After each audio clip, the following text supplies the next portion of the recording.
అండి, ఈ రోజైతే నేను మా డిగ్రీ ఫ్రెండ్ వాళ్ళ ఇంటికైతే వెళ్ళానండి. ఇద్దరం ఒకే ఏరియాలో ఉన్నా కూడా కలుసుకోవడానికి చూసుకొని మాట్లాడుకోవడానికి 8 years అయితే టైం పట్టింది మాకు. 8 years టైం ఎందుకు పట్టింది అంటే తను ఇక్కడే ఉంటుందని నాకు తెలియదు, నేను ఇక్కడే ఉంటున్నానని తనకి తెలియదు. ఇలా అయితేనే చివరికి ఇంటికైతే వెళ్ళాను. వాళ్ళ ఇంటి దగ్గర కొబ్బరి చెట్లు అయితే ఉన్నాయండి, కొబ్బరికాయలు కూడా పడ్డాయి.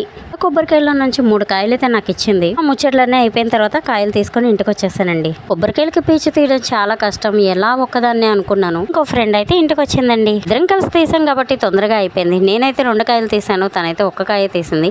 తను వచ్చేలోపు నేను 1 కాయ తీసేసానులేండి. అలా ఈవినింగ్ అయిపోయింది. నైట్ డిన్నర్కి ఏం చెయ్యాలి అని చెప్పేసి అడిగేసరికి పిల్లలైతే చపాతీ చేయమన్నారు. చపాతీలోకి ఆలు కర్రీ అయితే చాలా బాగుండిద్ది కదా అని చపాతీ ఆలు కర్రీ అయితే చేసేసానండి. చపాతీలు అంటే మా పిల్లలకి చాలా ఇష్టం, కానీ నేనైతే చాలా తక్కువగా పెడతాను. ఎందుకంటే అవి 2 తినే ఇంకా నాకు చాలు, అన్నం తిన్ను అని చెప్పేసి పడుకుని పోతారండి. మా హస్బెండ్కి మాత్రం డైలీ పుల్కలు అయితే చేసేస్తాను. అవి లేకపోతే ఓట్స్ ఉప్మా అయినా చేసేస్తానండి. ఎందుకంటే మా హస్బెండ్ డ్యూటీ నుంచి రావడం లేట్గా వస్తారు. ఆ టైంలో రైస్ అయితే నేను తిన్ను అని చెప్తారు. అందుకే తన కోసం అయితే చేయక తప్పదు. ఇంతకీ ఆ కొబ్బరికాయలు ఏం చేస్తాను అనుకుంటున్నారా? నెక్స్ట్ వీడియోలో పోస్ట్ చేస్తానండి. మీరైతే గెస్ట్ చేసి కామెంట్ చేయండి. వీడియో నచ్చితే లైక్ చేయండి, షేర్ చేయండి, సబ్స్క్రైబ్ చేయడం మర్చిపోకండి. Thank you.